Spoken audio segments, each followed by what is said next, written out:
Hi there, my name's Fatima. I'm coming to you from Richmond, BC, and I'm here to help you build your immune system. Hey, I am Fred. I am a chef, and I live in North Vancouver, BC. Hi everyone, my name is John, and I'm a dad to 2 great kids, and I'm in Vancouver. Hi, my name is Cyrene. I used to live in Vancouver and moved to Toronto for the last 9 years, and we travel back and forth. And now, hello everyone, thanks for joining us. This is episode 3 of Working from Home. Now we're going to be talking about post-COVID. Hope you guys have enjoyed our series. If you have any comments, comment below. You can also, if you have any questions, again, comment below. We'd love to hear them. So I'm Fatima. I'm John. I'm Fred. I'm Cyrene. Hi. Thanks for joining in. So how has it, or how do you think it's going to be post-COVID? Do you think are we going to be going back to what it was before COVID, or where everyone goes back to work in a frenzy, or are people actually going to start leaning back and looking to say, hey, what other options are there? Well, on my side anyway, I believe that first it's going to be quieter at home, but maybe not actually, because my son finished high school this year, so unless he finds a job. But the wife's going to go back to probably her office a few days a week, and I'm still going to work from home, so I'm still going to have the freedom that I was seeking before, and I'm really happy about that. As for is people going to go back to work, I believe people hold to their jobs right now because of the insecurity in the world, but and they are probably going to go back to their 9-to-5 jobs. However, I know of a lot of people who are actually seeking, in the meantime, what's out there in order for them to feel more secure, because who knows what the market will be like out there when the COVID is all over and the vaccine is out and we can hug again. You know, maybe the security of the jobs that they have will be gone. So what's their plan B? Yeah, excellent. Like, I mean, we don't know how long it's going to take. It could take 3 months, 6 months, 12 months, 18 months. We still don't know how long it's going to be before we have that vaccine. And like Fred said before, we can actually hug. And now, are those jobs going to be secure for everyone? You know what? I've had a few friends and people I've been keeping in contact with where their company actually closed down, or businesses have closed down, not just during this time, but for good. Oh, right? wow. And so, you know, yeah, people are going to be going back to work. There's going to be a transition time where people are going to, you know, kind of ramp back and get back into the groove of things, but not everyone will be able to go back to a job. So that's kind of something that, you know, it's scary. It's scary, and I feel for those people who, they, you know, some people are lucky to go back. You know, they're working from home, or their company's paying for them while they're off at this time.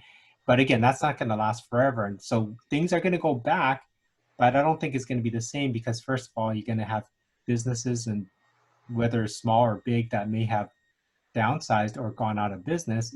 So where are those workers going to go? So I know of a big restaurant that just announced they're going to close, or they are closing. And so, you know, I don't know whether they have 40 staff there. They have nothing to go back to when COVID is over.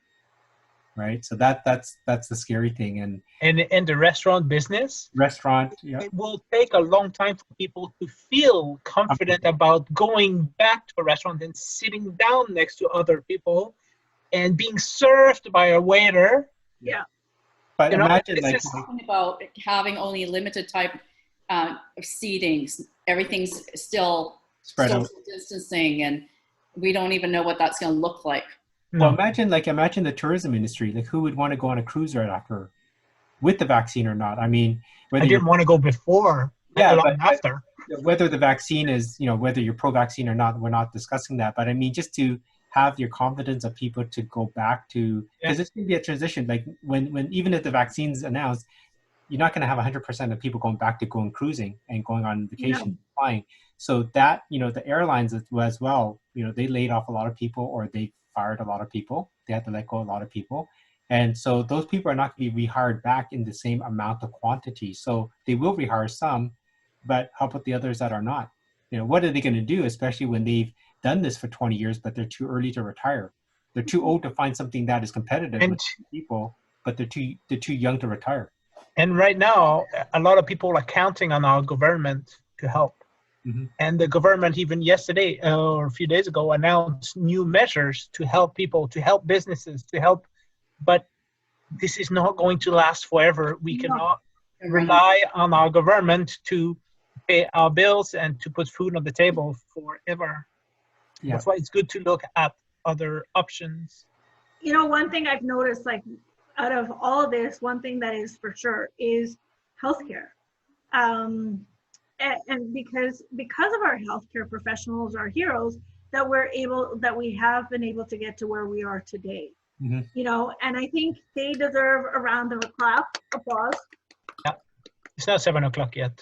We can still do it at 7 o'clock somewhere. Yeah. True. Right. So we know that the medical industry is definitely an area that has flourished. And what we thought once was an essential service, like, we women need to get our hair done. We need to get our nails done. But guess what? It's not an essential service. So that now also teaches us that we can do that ourselves. We can, if we want to maintain our updos, if we want to maintain our looks, we can easily do that ourselves. So that means that whole beauty industry, if you look at it, is almost non-existent. Right. Now you can't get makeup artists to come and do your makeup because, well, there's too close proximity. So what I have noticed is, any way that you can boost your immune system, that's going to be a strong indicator as to how people are moving forward, is ways to help people boost their immune system. Mm-hmm. Yeah, and also having, like, eating well. People are posting it everywhere on the social media right now, how they are cooking, not only as a family, they are cooking healthier meals than they used to. So in the future, maybe those people are going to keep doing that to the detriment of the restaurant business. Mm-hmm. Yeah. Well, I noticed one other thing is that, definitely, having a garden in the backyard is that I've been doing my own yard work. Normally people would hire landscapers or carpenters to keep the upkeep of their home. And so now they've had, weeks and months of being able to, go out there and try it. They may have never done it before, but they had to force themselves. So I think during this social isolation period, people went out of their comfort zone to do things that they normally would not do.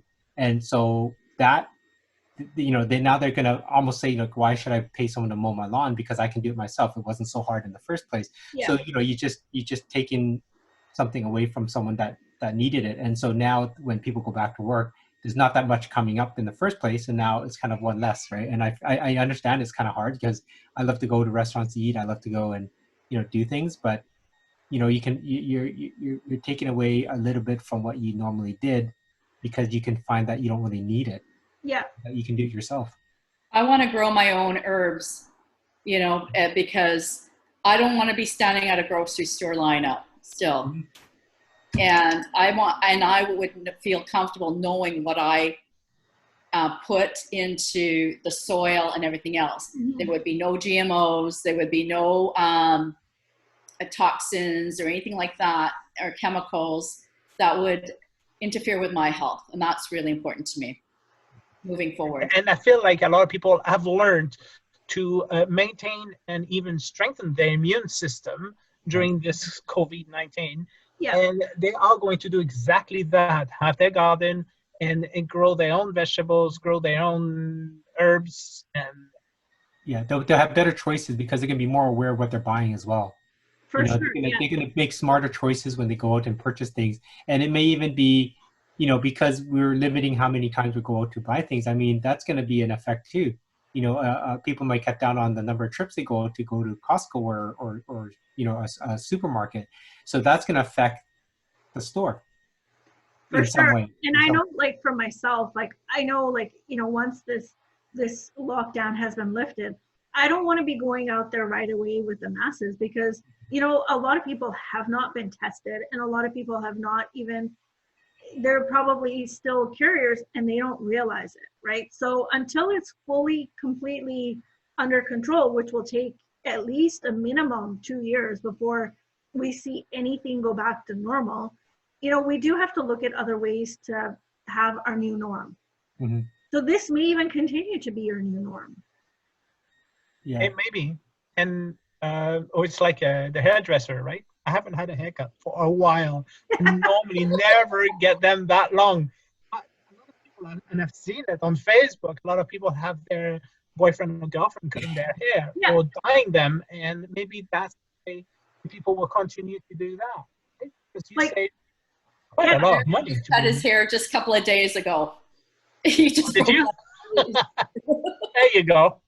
Well, you know, I've been cutting my hair just because, you know, I haven't been able to go in for a hairdresser, or I've been coloring my own hair for quite some time just because I don't want to be spending, you know, money every 2 weeks on dyeing my hair black when I've got gray hair. So, I mean, you've got people like me who've already transitioned, and I think it's okay. But you know what? That adds up. Going to the hairdresser could be what, $60 to $80. Yeah. And doing your nails, another $70. Christ, is that how much you pay? Yes. How much money are you going to save over time? We're like $15. Yeah, $15 top. I've got really long hair, guys. Hey, Fred and I can do it for $15. Yeah, I'll do it for you for 10. That's okay. When this is over. That's okay. I like my hair. I'll do my own hair. One thing I wanted to add to what John was saying earlier about security, job securities, in the corporate world, they always look for ways to cut back over the year, and that's a fact. So now going forward with post-COVID, they're going to see what worked and what didn't work over time. Okay, well, we don't need rent, pay too much rent. We know that people can work from home. And the benefits, well, they can cut them here and there, and less travel, and they're going to monitor people like, hey, were they productive or were they not? And they're going to also probably cut down on their staff members, and that's unfortunate, right? And then everyone that's out there that doesn't have a job, you're competing with everyone else, right?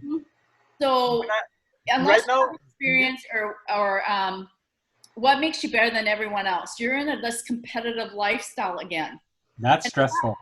It's very stressful. Do you want to do that? Do you want to go into a stressful environment again? And plus, just think about it. Hasn't the roads been awesome? Like, there's nobody on the road. Just imagine the traffic. sky is so blue. You know, just think of rush hour now. You know, I haven't dealt for rush hour for a long time because I'm not rushing to go anywhere. But no, me neither. That is stressful. I mean, I know people who take, you know, sometimes an hour or two just to get to work and an hour or two to get home. So that cuts off 2 to 4 hours a day. I mean, I love the price of the fuel right now as well. Oh yeah. You know, don't get me wrong. I filled my car up last summer at $1.82 a liter. And last week I did 85 cents a liter. So, nice. Well, that's something to see. Well, how fast the gas price is going to hop back up. It's going to go back up as soon as the cars go back on. Can you imagine working from the beach or from a nice park or just peaceful environment, doing your thing? That would be phenomenal. Like, I mean, I'm already loving it. So now what if there was something out there that could give you that, you know, flexibility, that could give you that time with your family, that could give you that stability without having to leave your own home? Would you want to know what that is? I think a lot of people are looking at options right now. And the thing is, it's the right time now before everything is over to start looking at something on the side.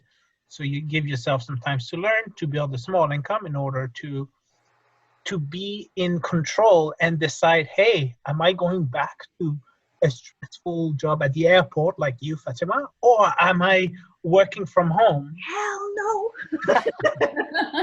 Hell no. You know, and it's like me, am I, you know, if I would go back to a chef job, would I or not? Because, you know, being a chef, an executive chef of a big restaurant, is not only demanding, it's stressful. You don't sleep well. You constantly, with our phones now, there's no days off. Well, just think of it as maybe work would just be for fun. Yeah. Yeah. Right? Yeah. Like you I go to your can't- day job because you already have something that is also supplementing your income, Yeah. but you're working because you actually have fun and you love, still continue to see people. You're seeing your colleagues and so forth. So that's just more for fun. So your intentions and your mindset going to work is not for the money, right? I mean, the money is part of it, but it's not only the money, because you're there just to kind of keep yourself active and so forth. So you're having fun going to work because you know that your family and yourself are taken care of in other ways that you're in control of. That's right. Yeah. Yeah. I can't work in a closed environment anymore. It just, it's not good for my mind, body, or soul. I just have to make sure that I'm in a safe environment where I can control the time that I need to put in and be flexible. Mm-hmm. Now, what if you were to actually able to be closer to achieving your dreams? Is that something that would be of interest to you? Or even being able to spend more time with your family without feeling guilty? What about being able to, cook for yourself and create in the kitchen like Chef Fred? Or what about even, being able to garden like John and myself and Cyrene and also Fred? We all like gardening now. Yeah, we do. we do now. But now, can you do all of that? Now, what about if you could, like Cyrene said, be in, a place of peace, a place of serenity, be on the beach? Could you do that? What if we had something that we could show you how you could actually have that happen to you? If you're interested in knowing how to find out how you can have, that extra income that will allow you to work from home, that will allow you to spend time with your family, that will allow you to make your dreams come true, that will allow you to be in a place of serenity or be at the beach while doing what you love. If you want to find out, message one of us and we will gladly help you out. Again, drop it in the comments and we will get back to you. If you have any questions or anything, please let us know. Drop it in the comments and we will definitely get back to you. And like we said earlier, every Tuesdays we have an open house, which everyone is more than welcome to join. That will be on Zoom. The link will be below. As well as on Thursdays, we will be live on Facebook with continued conversations, and that you can join us on live. So if you have any questions, comment below. We look forward to hearing from you. Bye for now. Bye.